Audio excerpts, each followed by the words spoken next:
this is a time where it seems like it's the cool thing is to start a business, but not a lot of people have an idea of how to, okay, well, I have this great idea that I think can provide value to the world, to actually turn that into a business. So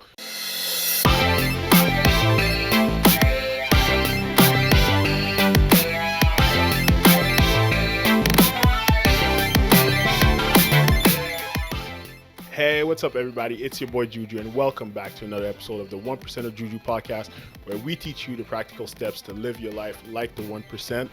We are back with another one of my friend, someone that I've developed a little bit of a professional relationship with, and I'm really excited about today's episode. But Emma, thank you for joining us today. Welcome to the podcast. Thank you for having me. Yeah, certainly. You want to maybe start by introducing yourself quickly, let the people know a little bit of who you are, your background, and what brings us to our conversation today. Yeah, sure. So my name is Emma Abbas, and I'm a practicing lawyer here in Ontario. I grew up in Pakistan, and then I moved to Canada about 4 years ago. And I've been living abroad over 10 years now, and ever since I moved abroad, I always wanted to have my own firm with its own ideas. And so I've now recently just passed my bar exams, and Congratulations on that. Thank you. And I've started my own law firm called Arise Legal Services. Arise is an acronym, and it stands for accessibility, reliability, inclusivity, sustainability, and empowerment. And the concept is that I want to make legal services available to people from the underrepresented communities. And I want to empower and help sustainably grow these people who are migrants or from anybody not from the main strata of society. So women in science or other backgrounds, the LGBTQ plus community, people who are migrants. And I just feel like they struggle extra hard when they move to a new country to start out from the beginning. And that's kind of the main focus. While we provide services to everybody who will be coming to our practice, we want to positively discriminate against or in favor of people who are migrants or underrepresented in any way.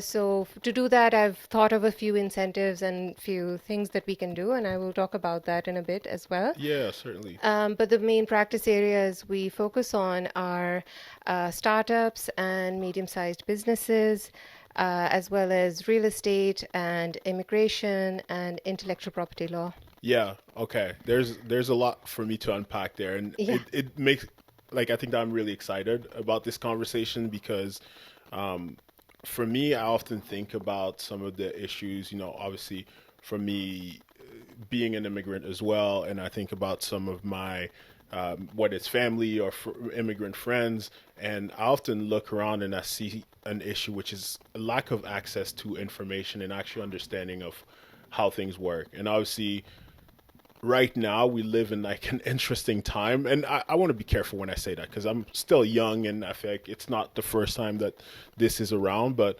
this is a time where it seems like it's the cool thing is to start a business, but not a lot of people have an idea of how to, okay, well, I have this great idea that I think can provide value to the world, to actually turn that into a business. So can you speak really quickly about like where your passion really came from, and like what maybe are some things that like you saw that people didn't have that information? Because the legal part isn't necessarily the fun part. Like I know for myself, like I don't really like the legal part, but what is it that is so important and that maybe like you've seen like people be misinformed in that area? Yeah, so I can tell you from my personal experience that when I first moved to Canada, I really struggled finding even a legal assistant job here because people say you don't have Canadian experience. Yeah. And you hear no so many more times than you hear yes. And that's where my passion really took force, that I want to give an opportunity to the people who don't normally get that opportunity, because people underestimate you, because you're not from the mainstream society, because you don't know the cultures or the customs of necessarily of Yeah. where you're working or want to work. So that's where it kind of took hold. But then it kind of grew more, and this realization came about when I was doing my legal internship at the IP Innovation Clinic, Yeah. where there's Professor Pina D'Agostino. She's the director of the legal clinic Okay. at Osgood for Got it. Got it. intellectual property. Yeah. Yeah. Yeah. And through her, I attended the Collision Conference a couple of years ago, and it was online. And I met a lot of entrepreneurs and scientists and Yep. inventors there.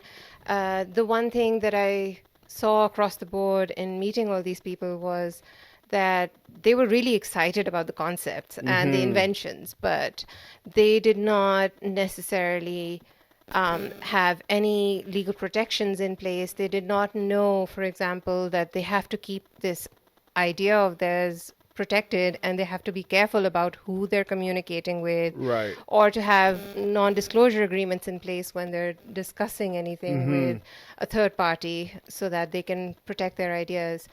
And most of them did not have any partnership or shareholder agreements in place. So these kinds of things are really important when Yep. you're starting out, because they can save you from a lot of trouble later on when your business has actually accumulated monetary value. Yeah. Yeah. Yeah. In the beginning, there's sweat equity, so Right. you don't have to really. It's not too much of a trouble, and everybody wants to put in the work. Yeah. Yeah. Yeah. But when the numbers start showing up and you start making profits, that's when people want to share, and they want to be, given an equal share or a fair share. But what is fair? What you consider fair might be different to what I consider fair if Exactly. we're working together in a partnership. Yeah. Yeah. Yeah. So it's really important to put these things down in black and white to prevent confusion in the future. And, incorporating a company, for example, helps whatever assets and value that's being created to be stored in the company instead of a person individually. So those are the kinds of things, That makes perfect sense, and Yeah. once again, I love that, because that's really the whole basis of my podcast. Is I think that there's kind of this community of people that are building wealth and are protecting their assets and all these different things, and I'm seeing a lot of those communities that you mentioned, right? Like they Yeah. have these aspirations, and they have the desire, they have the want, the work ethic. They have but the talent. They have the talent, exactly. They have everything, but Yeah. where that gap is that knowledge in terms of some of these, tactical fixes that can be, fixed to some extent pretty easily. Yeah. And I think it really comes down to communication. And for me, I really want to bridge that gap, and really needing people like yourself. But when you speak about some of those things, right, like what are some of and I know that what our conversation, I want it to be more about, the conversation around some of the underrepresented communities and things like that. But speak to me a little bit about some of the nightmare situations that can happen. Because you spoke about, well, what if I come in and, what I consider fair is not what you consider fair? If Yeah. I have an idea right now and I've decided, well, I'm just going to bring on a bunch of people and do whatever, what could happen? What is the, the downside of not working or not seeking the right legal advice? Yeah. So I'll give you a very famous example of this guy called Robert Kern, and he was an engineer, and he was blind in one eye. And because of that, he sort of came up with the concept of the automatic wiper on the cars, Okay, which got it, is yeah. the standard wiper now you see. It's like kind of a blinking wiper, so it pauses for a few seconds and then it goes again. And he pitched that idea to Ford. And when they were having this conversation, he discussed, how it was made and everything. And Ford just went ahead without seeking his consent or paying him anything, and they just created their own wipers and they started selling them. And then Chrysler got in on it, all the other companies got in on it, and they were just profiting off of this concept that this guy had worked on and Yeah. created and come up with. And he had to go into a 20-year-long legal battle before he could be paid any, share of his creation, his, invention. And so that's a nightmare situation because he ended up, his family broke up and, Yeah. Of the course, kids like beyond suffered. the legal stuff, like it has an impact on you personally Yeah. when you, yeah. And this is somebody who's very creative and Right. talented, and they could have used that time instead of fighting legal battles to be creating more inventions and Yeah. coming up with more ideas. But yeah, I mean, I'm not trying to scare people, Yeah, of but course. But they it's a have reality, it right? is a reality, Yeah. and they have to be aware of that. Yeah. Yeah, And I think that, it's I so mean, important. fear is, although it can be labeled as a bad thing, it's not always a bad thing, right? Like it can be turned into something positive if you understand the risks that are at hand. And that's really what it is right now. It's just Yeah. understanding, what are the risks of doing anything and what are the risks of, because, That's why these conversations are so yeah. important. That's why this is how we create awareness. Where I've been to the Collision Conference this year as well, and I was talking to all these people over there who've set up their booths and they're pitching their Yep. concepts and ideas over there, just making them aware of the need for legal services and that I'm there. We can work towards providing services in a way that they need depending on what stage they're at. They Yeah. might not need the whole package. They might need just some basics in place in the Yeah. first 6 months or in the next 12 months, whatever. Yeah. And Yeah. things can be broken down. It doesn't have to be a big price tag. And that's what I think scares people off is when they think of a lawyer, they just think that they're just burning money or they're Yeah. draining Yeah. money out, of their pockets. And they 100%. want to use that legitimately, want to use that money towards Investing developing in their their business. Yep. product and, investing in their business. Yeah, it's so interesting. Like I find it funny. Like I used to do financial planning for people, right? And I used to try to start everyone by like with the insurance piece. And the way I would explain to them is like, well, you can go out and do take care of like the wealth building, right? And that's what people get excited for. Like, oh, I Yeah. invest $100, it turns into 1,000. It's like, oh, that's what I want to do with you. But I'm like, no, you need to take care of the foundation, which is almost the insurance piece and the legal aspect. Because if all that you can make however much you want, if that foundation isn't taken care of, it'll crumble any day, right? Like, why do we build houses from the ground up? Is because that's the most important part, right? You don't come in, you build a roof, and then you figure the stuff out. Yeah. So the legal aspect, although it's not I don't want to say fun because I don't know, maybe like a lot of people do find it. I feel like I've found some kind of Yeah. enjoyment. Like when you've gone through a couple of bad legal situations, Yeah. you kind of start feeling some kind of enjoyment out of being like, yep, You I'm safe. understand the significance Exactly. of it. Yeah. But at what point would you say it is relevant to engage someone like yourself? And also, let's start with that question. Like, at what point do you think it's like relevant for someone to engage someone? Because I think that might be another knowledge gap. Is like, well, my company isn't big enough for me to need legal advice. I'm just trying to get something off the ground. I'm trying to just gather some interest. Yeah. So yeah. That answer can vary depending on the company and the product and how deep the pockets are of the person who's coming up or starting out. People are from all different backgrounds and they have different Yeah. capacities. But for an average person, if they have come up with an idea and they think that there's something of value that they can provide from that, I think there's no harm in having a conversation with a lawyer to see if there's any point in pursuing that deeper or if there's anything that they might be overlooking in that time. So I think when if they're starting out, they have an idea, they think that it's going to be a viable one, then I think it's a good idea to have a conversation with a lawyer about it. Makes sense. And what is it that, and obviously you introduced me to Matt, who was on the podcast Yeah. this last week. So if you guys haven't listened to that conversation, amazing conversation as well. So go back and listen to it. But we spoke about him being a patent agent specifically, Yeah. right? And right now, even I'm starting to feel that. So I'm sure like some of the listeners are starting to feel it. Like there's all these people involved in the process of creating your business, right? Like so Yeah. you need obviously, let's say I come up with an application and I'm a developer, right? I want to start this business because I'm a developer. But now we're starting to talk about, well, patent agent, legal advice. You probably need some people doing your finances at some point and all Yeah. that stuff. So that becomes a lot. But I like to kind of categorize things into specific maybe buckets. But where do you come in versus, because I know you spoke about intellectual property as well. Yeah. Or what is it that from a legal aspect that you really, those are the gaps that you would cover versus somebody else? I think that's a very good question. Yeah. And it's an interesting one because when you go to a law firm, you have this idea about like, okay, I want to incorporate my company. So I want to reach out to this lawyer and they will advise me on what kind of corporation I should go for and how much it's going to cost, and then they'll do the job.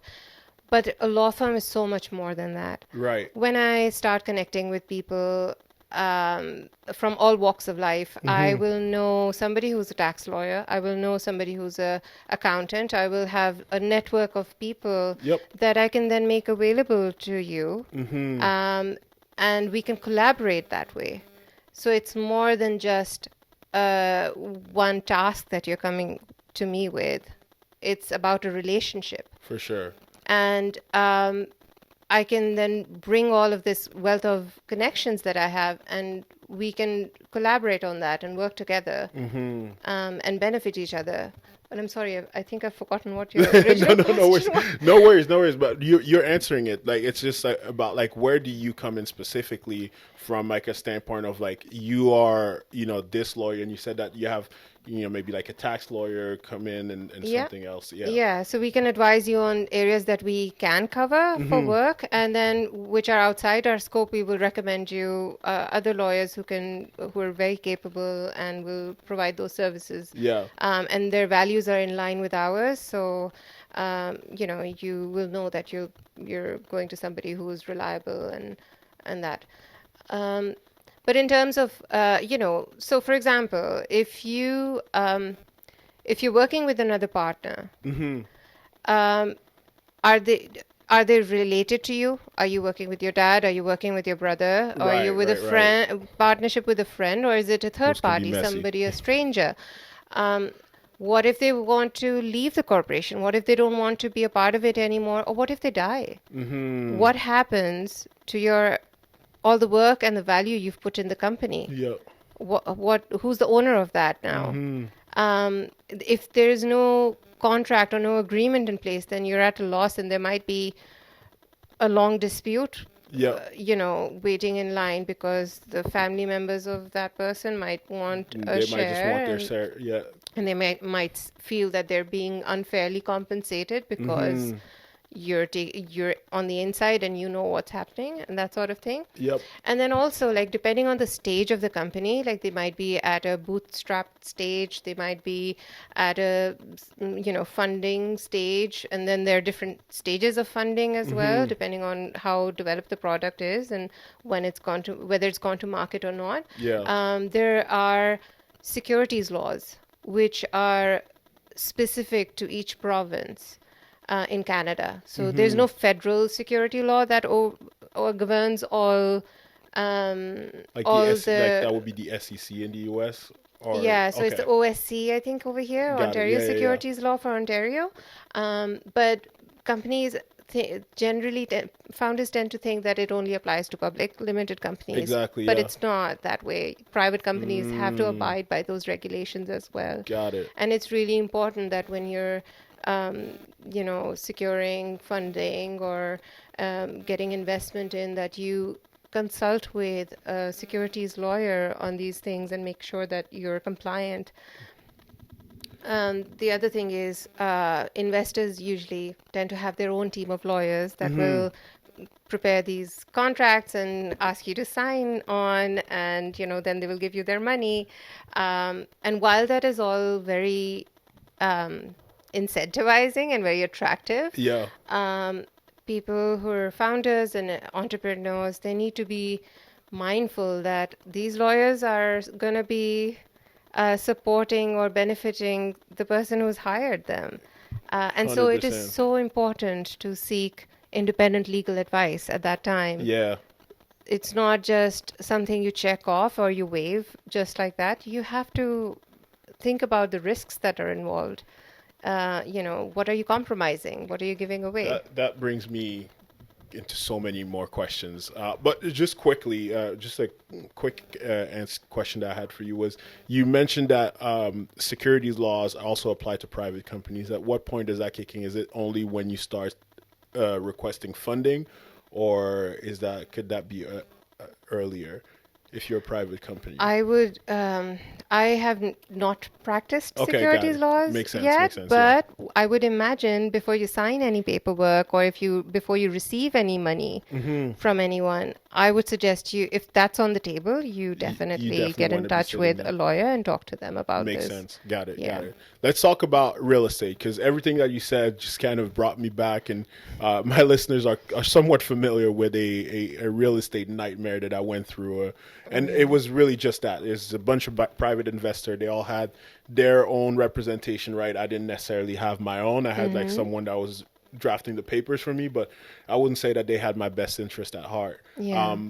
When it comes to real estate, maybe some people by now have some kind of understanding of what's at risk, but from your standpoint, like, what do you see that people, maybe like some of the common mistakes are, that people don't think about from a legal standpoint? Because that's that's another thing that like last year became the hot new thing to do, is like, oh, like I want to have properties and I want to have, I want to be a real estate investor, but people don't really know what goes into being a real estate investor and what you're putting at risk when you're just submitting an offer, or when you're putting your name down, or when you're becoming a landlord. So maybe let me reformulate that question, because I'm more so asking about like, what's the risk when you're putting your name, when you're putting an offer, right? Yeah. What are you putting yourself forward to from a legal standpoint? And because a lot of people like kind of assume like, oh, I just buy a house, and if I don't close, like maybe like I just, I can just pull out, or things like that. But like, what are So it would really depend on the contract or the agreement that you have signed, yeah. and it is so important to have that document reviewed by an independent lawyer who you've hired, who has your best interest and loyalties to you, Yeah. and will review it and make you aware of the risks of what you're signing up for. You don't want to end up being liable or responsible for a lot of money to the seller or the vendor. When you sign a document, that is a legally binding document, and you have to be aware that what's down on print there, even in the fine print, is something that will affect you personally. Yeah, exactly, and that's really what I wanted to speak about a little bit, because and just to give like the example of myself, is like I put my name down on the deal like last year, and it was a firm deal, so no conditions, right? And it was like, and I didn't have the understanding that means that rain, shine, whatever happens, if your dog runs out the door or whatever, you have to close on the deal. And there's no condition. Under no condition can you pull out of the deal. So you don't have any protection at all. Exactly, right? Yeah. So and I don't think that I necessarily had a good enough team around me Awareness. to really actually speak to the fact that like, oh yeah, no, this is what you're signing up for if you're making this kind of offer. And there's a lot of people in that process, but making sure that you have the right representation is so crucial. But Yes. I want to flip this conversation a little bit to what we actually came here to talk about, the exciting part, because we can get caught up in legal jargon. I know that's interesting to me, but that might not be as interesting to the viewers. But there's something like the first time we spoke that I was like, okay, I need to have Emma on the podcast. And it was your passion for obviously serving the underserved communities. And Yeah. tell me a little bit of like maybe like your journey to coming to Canada and seeing a lot of these issues and maybe how they're similar and different from what you went through. And I'm tossing like 18 questions into this right now, but how they're similar and different to where you came from, but also maybe like some of the challenges that you went through, and things that you saw that led you to be so passionate about this. So I imagine anybody who's moving into a new country has a number of challenges to deal with, not just on the job front, but also like settling into a new culture. There's the culture shock as well. There are a lot of unspoken things that you don't necessarily understand. So while you're getting acclimatized to all of that, you're also dealing with the difficulty of getting your foot in the door in your career space as well. Yeah. Um, but so I first moved to the UK, Okay, got it. and I was a qualified lawyer in Pakistan. I was doing litigation there. And then in the UK, I worked as a paralegal. But even to get a paralegal job was very hard. Right. The same thing as over here. You don't have local experience. We don't know what you're capable of, and you'll be overlooked.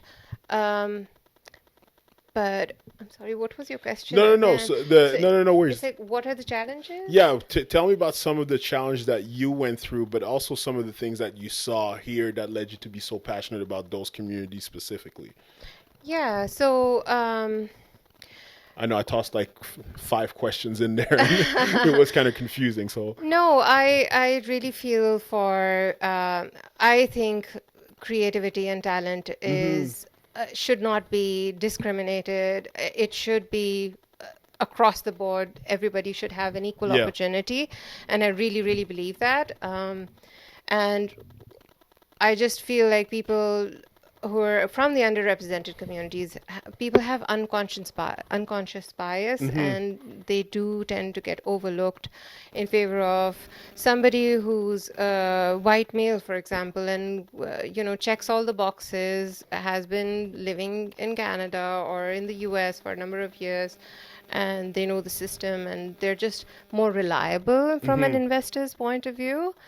So they tend to get more chances than a person who's a person of color, maybe from Mexico or from Africa or somewhere other than the Western states, and they just don't get the opportunity equally. So I'm all about collaboration. right.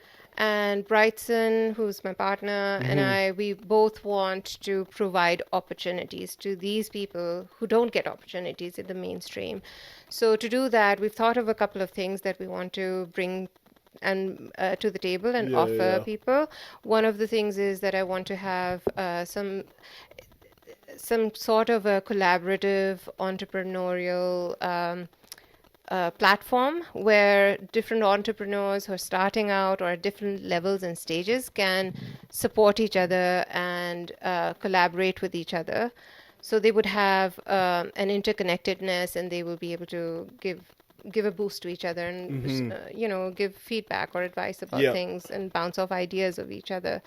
That's one of the ideas, and then the other thing is I want to have a sort of like a pay it forward system. So where entrepreneurs who are now doing better and they want to give back can actually pay us for providing a legal service to The next somebody who is unable to pay for themselves. Yeah. And I think that is such a beneficial thing that we can do for the community. Right. So there's that, and then I also want to do pro bono work as well, a few number of hours every month, just to help people get in their foot in the door and get some legal advice for themselves or get a contract or something in place. So one of the things you asked me earlier was also about things that people may not be aware of when they're starting Yeah, that's out. the biggest thing. Yeah. One of the things is, for example, they wouldn't know if somebody is an employee or if they're a contractor. Right, right, right.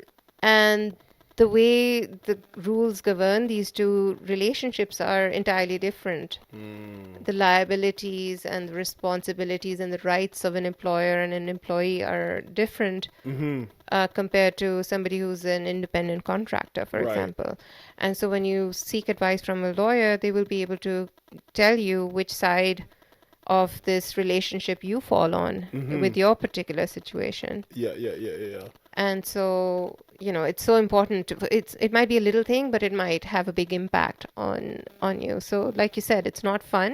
It's Mm-hmm. very mundane. Right. It's very boring, but Unfortunately, but but it's it's not important. it's yeah, it can be a cause of huge stress later Yeah. on as well if you're not. Yeah, and I always Yeah. think that like removing that layer of stress is really such an added benefit because Hmm. once you take care of like those things in the background, you can go out and take the risk and feel good about it, right? You're like, okay, I know Feel what's at safe. stake. Yeah, Yeah, you're exactly. taking a calculated risk that way. Exactly. No, Yeah. no, no, totally. Yeah. And I guess like my next question is like, what does that look like in terms of like you having a business? Like you talk about, pro bono work and, see, giving legal advice, but where does that come in where you're not just allowing people maybe to, I want to be careful in like the word I use, but almost like take advantage of you, or like how does it work if like I were to come in and say like, okay, well, I'm looking to set up a business. Like, what are the parameters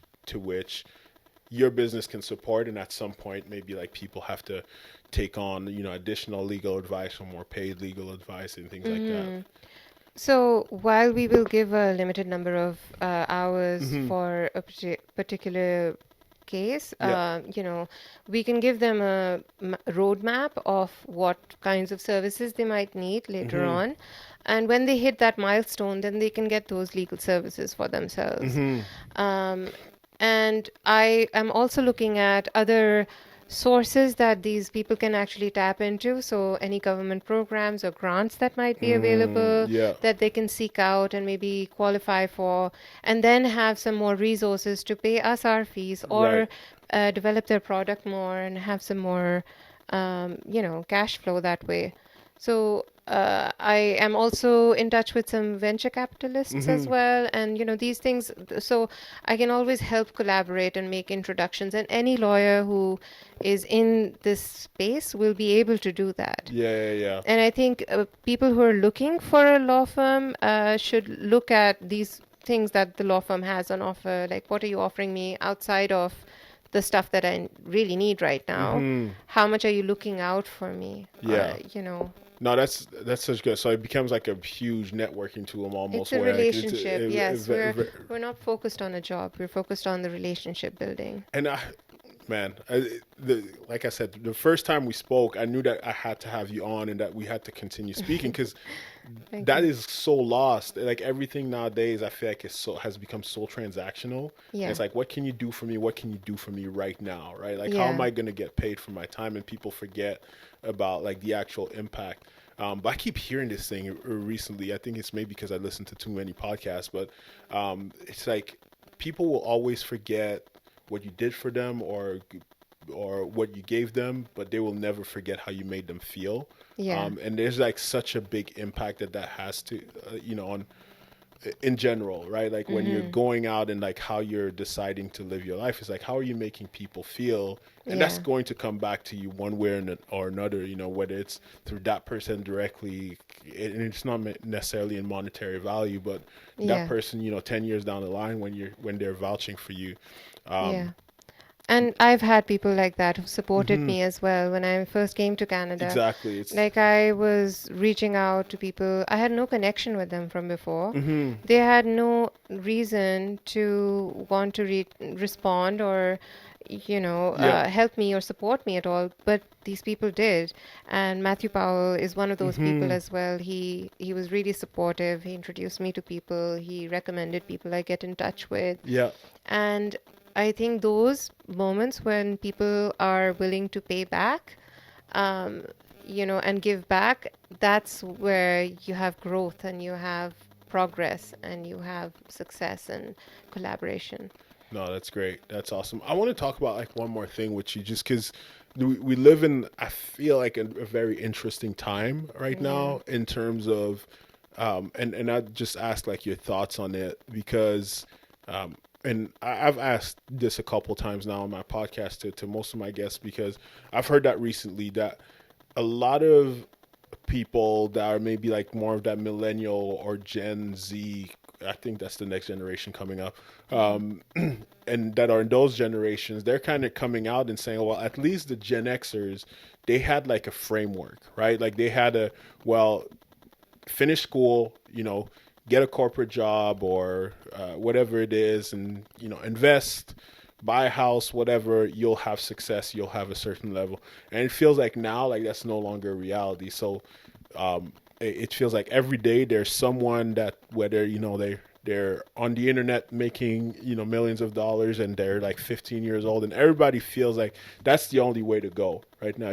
Inflation right now is through the roof. People see that, so they're like, I need to find the next big thing, the next thing in business. But I don't know like what your thoughts are in that because they're going through that and they're thinking that, but they're not doing a lot of this background work where it's the legal work or some of those things. So like your work becomes almost more crucial. I don't know if that had anything to do with the reason you you decide to take on to go on that journey, or like if you even have any thoughts on that specifically.